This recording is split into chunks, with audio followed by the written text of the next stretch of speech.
दोस्तों नमस्कार। 17 तारीख को भाई साहब 3 बजे मुंबई में चाय पार्टी है। माफ़ कीजिएगा, मुंह से निकल जाता है ऐसा, सही बात। चाय पार्टी का मतलब है कि आईबीए और यूएफबी की मीटिंग है। आईबीए ने उनको बुलाया है। लिखा पढ़ी में तो लिखा है कि भाई हेल्थ इंश्योरेंस के बारे में जो सजेशंस आपके आए हैं यूनियंस के, इस पर चर्चा करेंगे। अच्छा, एजेंडा हमेशा उन्हीं की तरफ से दिया जाता है। एक बात बड़ी महत्वपूर्ण है भाई साहब, जो मैं बहुत बार मेरा मन किया कि आपसे कहूँ, लेकिन आज मैं कहूँगा ज़रूर।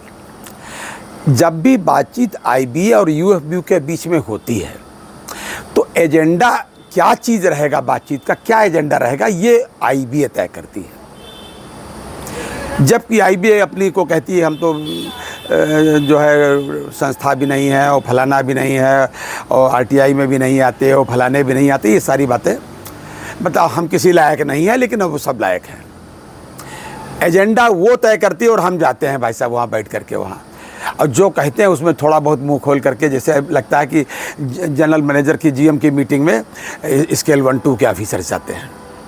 मुझे ठीक से याद है भाई साहब, जब मैं नौकरी में था, आपको भी याद होगा, और जब मैं मीटिंग में जाता था, जब मैनेजर की मीटिंग होती थी, ऑफिसर्स की मीटिंग होती थी, जीएम या कोई जो भी इस तरीके के लोग लेते थे, वो दूसरा तरीका होता था।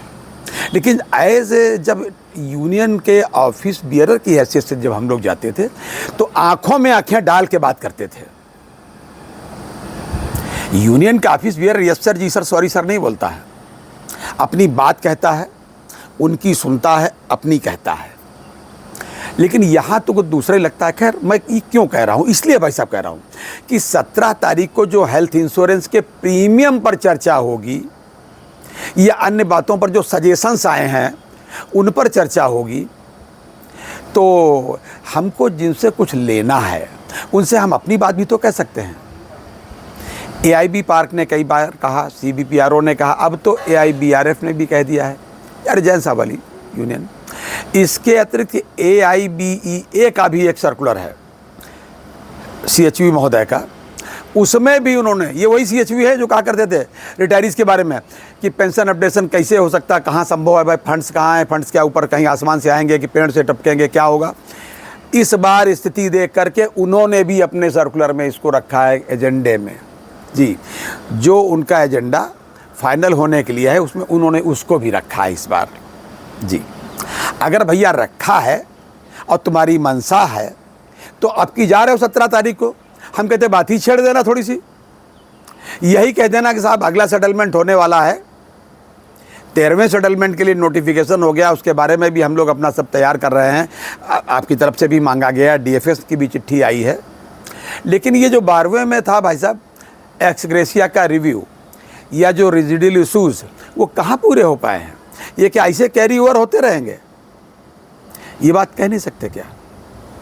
मुझे नहीं लगता कि ये कहेंगे, आपको भी नहीं लगता होगा, लेकिन फिर भी आप अपने कमेंट में बताइएगा भाई साहब कि प्लीज़ आपको क्या लगता है, ये कहेंगे अपने बातचीत के दौरान, कुछ ये बात उठाएंगे। 3 बजे शाम से लेकर के ऑनवर्ड है, मतलब 6 बजे तक मीटिंग चले। मीटिंग का कोई सरकारी वो नहीं होता है कि 5 बजे ख़त्म हो जाएगी, मीटिंग जितने बजे तक चल सकती है। वेज रिवीजन की जब बातचीत होती थी पिछली बार जब भी हुई थी, काफ़ी देर रात तक मीटिंगें चली हैं। क्या होता था ये बहुत ज़्यादा तो वही बता सकते हैं जो अंदर बैठे हैं, थोड़ी बहुत बात हम लोग आपसे बता सकते हैं जो हम लोग जान पाए हैं। मैं आपसे केवल यही कहना चाहता हूं भाई साहब कि ये 17 तारीख की मीटिंग में मुझे कोई आशा नहीं है। कुछ हमारे लोगों ने कहा है, हमारे कुछ सब्सक्राइबर्स ने, कुछ हमारे सीनियर सिटीजन्स ने, हमारे बैंक पेंशनर्स ने पूछा है कि हो सकता है कि कुछ पेंशन अपडेशन के बारे में बातचीत चले। कुछ लोगों ने ये भी चर्चा की कि हो सकता है कि पेंशन अपडेशन का जो मामला वहाँ एमसी सिंगला के केस के जरिए होने की संभावना है, इसको और लंबा टरकाने के वाली में कुछ अपनी टांग अड़ावें उसमें बैठ करके, हो सकता है ऐसा भी है। लेकिन मुझे लगता है ऐसी कोई बात ही लोग ना करेंगे, उधर से होगी ना इधर से होगी, उनका तो मन ही नहीं लगता करने का। इधर वाले करें तो अलग बात है, उधर वाले तभी करेंगे जब उनके मन में कुछ खुड़पेंच होगी, जब उनके मन में ये होगा कि सरकार की तरफ से हरी झंडी और हमको एरियर नहीं देना है पिछला, ऐसा मन बना लेंगे जैसा कि अन्य जगह इन्होंने किया है, जहाँ जहाँ पेंशन अपडेशन किया है, तब वो उधर से बात करेंगे। अभी उनका मन नहीं है, उधर से पूरी तरीके हरी झंडी नहीं मिली है। हाँ, एक चीज़ मुझे मालूम है, आपको मैं पिछली बार शेयर कर चुका हूँ कि बीएमएस के लीडर गिरीश आर्या जी के नेतृत्व में उनके पास गए हुए थे। मनमोहन दास जी भी साथ में थे और उन्होंने अपनी चर्चा पेंशन अपडेशन पर भी की, 5 डेज बैंकिंग पर भी की, रिक्रूटमेंट पर भी की, हेल्थ इंश्योरेंस पर ढेर सारी बातें की। और कुछ क्या है वहाँ से आश्वासन लेके लौटे ये तो खैर नहीं मालूम, लेकिन उन्होंने मीटिंग की बाकायदा फ़ोटो वोटो डाली थी, हमने भी आपसे शेयर की थी।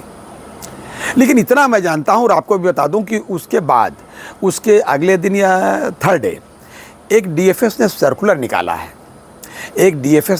भाई साहब ये निकाला है स्टेट बैंक के चेयरमैन को और सभी पीएसबी जो है जितनी पब्लिक सेक्टर बैंक है उनके सीएमडी और चेयरमैन को, कि एक पीरियाडिकल मीटिंग इंडस्ट्रियल जो रिलेशंस है इसको मेंटेन करने के लिए एक पीरियाडिकल मीटिंग रिकॉग्नाइज्ड यूनियन लीडर्स के साथ हर तीसरे महीने में ज़रूर हो जानी चाहिए। यहाँ तक उस मीटिंग के लिए कहा गया है कि अब जब आपका कैलेंडर ईयर स्टार्ट हो तो उसी में मीटिंग की डेट भी फिक्स कर दीजिए। अब उसमें जितनी भी वर्कमैन यूनियन है रिकॉग्नाइज वाली, ऑफिसर्स की हैं या वेलफेयर एसोसिएशन हैं जो भी रिकॉग्नाइज हैं, जो भी वट एवर इज़ एप्लीकेबल ये लिखा है उसमें, उनके साथ आप मीटिंग ज़रूर करिए। अब इस मीटिंग करें तो मीटिंग तो होनी ही चाहिए। मीटिंग करेंगे तो इंडस्ट्रियल रिलेशन अच्छे रहेंगे, लेकिन मीटिंग में हम अपनी बात कहें और हमारी बात सुनी जाए और उधर से मानी भी जाए, कंप्लायंस भी हो। यहाँ तो ये होता है भाई साहब कि आईबीए के साथ भी बातचीत हो जाने के बाद, फाइनल हो जाने के बाद आईबीए उसको रिकमेंड कर देता है 2023 में, और भाई साहब 26 हो गया है, ख़त्म होने के स्थिति में है और अभी 5 डेज़ नहीं हुआ। पेंशन अपडेशन की तो बातें छोड़िए, एक बार भी एक्स ग्रेशिया का भाई साहब रिव्यू नहीं हुआ। एक्स ग्रेशिया मांगा नहीं था हमने, किसी ने नहीं मांगा था, और एक्स ग्रेशिया शब्द से हमको लोगों को बहुत ही समझ लीजिए कोई प्रसन्नता नहीं, चिढ़ होती है इससे। एक्स ग्रेशिया की हिंदी सब लोग जानते हैं क्या होता है, हम वो नहीं बनना चाहते। हमको हमारा अधिकार चाहिए और जो मिल कर के ही रहेगा। 22 तारीख को MC सिंगला साहब का केस लगा हुआ है जी। अभी जो 15 और 16 की जो डेट आई है, वीकली लिस्ट की बात कर रहा हूँ, स्पेशल अलाउंस वाली, उसमें मैंने पिछले वीडियो में बताया कि 243 नंबर है हमारा केस का। स्पेशल अलाउंस वाला चिन्मय मजूमदार के केस के साथ लगा हुआ, कोई उम्मीद नहीं है कि डेली लिस्ट में नाम आए। हो सकता है डेली लिस्ट जो है शाम तक आ जाए, आज जैसे आएगी हम आपसे शेयर करेंगे, लेकिन कोई आप उम्मीद ना करिए कि इस लिस्ट में इस नाम होगा, इसका नंबर होगा, कोई बिल्कुल नंबर होने का कोई चांस नहीं है स्पेशल अलाउंस के केस की। लेकिन MC सिंगला साहब का केस बिल्कुल 22 तारीख को लगेगा और इसको होना है, बहस भी होनी है, और हम समझते हैं कि मुझे ऐसा प्रतीत होता है कि अब की बिल्कुल जो है नतीजे के लगभग पहुंच जाएगा ये, और नतीजा हो सकता है दिखने भी लगे इस बार, क्योंकि लटकने की जितनी भी तारीखें थी लटक चुका है। और इसके पहले 14 और 15 की, माफ़ कीजिए 15-16 की जो वीकली लिस्ट आई है सुप्रीम कोर्ट की, उसमें कोर्ट नंबर 2 का जो मामला उसमें दिखा भी है कि केवल 2 ही जजेस की बेंच है, हमारे ऑनरेबल जजेस विक्रमनाथ साहब और संदीप मेहता साहब ऑनरेबल जजेस, तो इन्हीं की बेंच है, तो इन्हीं की लगेगी ही इस बार भी। तो अब की देखते हैं इसमें क्या होता है भाई साहब। तो मैं यही बताना चाहता हूँ आपसे कि ये लोग जो वर्किंग एसोसिएशन के हैं, ये कहें कितनी भी अच्छी अच्छी बातें, जब तक ये करके कुछ नहीं दिखाते तब तक, अरे हम लोग तो रिटायरीज हैं, वर्किंग वाले को भी ये समझ लीजिए, जो वर्क कर रहे हैं, जो स्टाफ हैं, जो काम कर रहे हैं, वो लोग भी इन पर अब भरोसा नहीं करते। ये स्थिति है भाई साहब, वो भी भरोसा नहीं। अगर इनको भरोसा जीतना है तो इनको रिटायरीज़ को साथ में लेना होगा, पेंशन अपडेशन के मुद्दे पर लड़ाई लड़नी नहीं होगी, अड़ जाना होगा, और 5 डेज़ पर भी अड़ जाना होगा। हम लोगों ने तो 5 डेज़ पर हमेशा समर्थन किया है आपका, आपने हमारी बात कभी नहीं उठाई, वर्किंग एसोसिएशन वालों ने उठाई ही नहीं। कभी लड़के देखिए, कभी अड़ के देखिए, जब तक आप मांगोगे नहीं। अरे भाई साहब, सीधे बाल मार दी जाती है पैर के ऊपर, और अगर अपील न करे बालर तो अंपायर LBW आउट नहीं देता, उंगली ऐसे नहीं उठाता। इसलिए चाहे जितना गलती करे DFS वाले, IBA वाले, लेकिन भैया जब तक आप अड़ोगे नहीं, लड़ोगे नहीं, तब तक आपकी बात कौन सुनाएगा। कहने के लिए हम लोग हैं 9 लाख के आसपास, 8.5-9 लाख के आसपास, लेकिन प्रतिदिन जो औसत निकलता है, अगर पूरी कंट्री में देख लें, जो बैंक के पेंशनर्स हैं, रिटायरीज़ हैं, पेंशनर्स हैं, 50 से ज़्यादा लोगों की डेथ पर डे होती है, 50 से ज़्यादा। कभी 51, कभी 52, कभी 49 भी हो सकती है, लेकिन लगभग 50 के आसपास पर डे की डेथ का एवरेज है। ये जो डाटाज उपलब्ध है उनकी बात कर रहा हूँ, एक आध इसमें मिसिंग भी हो सकते हैं।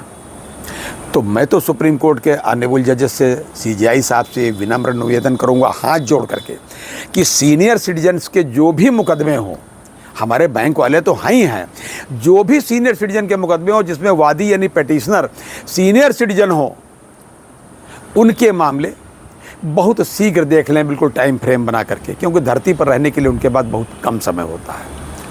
और हम लोगों का तो स्थिति बहुत ही वैसी है, कभी आज तक पेंशन अपडेशन भाई साहब नहीं हुआ।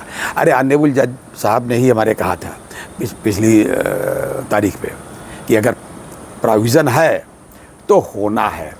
ये बात IBA वाले जान चुके हैं, DFS वाले जान चुके हैं, गवर्नमेंट जान चुकी है, तो कभी कभी उनका रुख बड़ा पॉजिटिव दिखता है। अभी निर्मला सीतारमण जी से जो बात की है BMS के लीडर ने, उसमें भी इसके हिंट मिले हैं, लेकिन उद्देश्य केवल इतना है कि जितना दिनों तक खींच सकें सो खींच लें। देखते हैं कब तक खींचेंगे। भाई साहब 22 तारीख को डेट है MC सिंगला साहब के केस की, प्लीज़ उसका इंतज़ार करें। और मैं ये कहता हूँ कि ये रेट जो 50 का है इसको 0 पर लाएँ घटा करके। जो 50 का जो रेट चल रहा है प्रतिदिन का, प्लीज़ अपनी सेहत पर ध्यान रखिए। और किसी भी व्यक्ति को अब ऊपर नहीं जाना है बिना पेंशन अपडेशन लिए। ये तय कर लें कि इसी सरकार से लेना है और इसी बार लेना है। ये था अभी तक का अपडेट।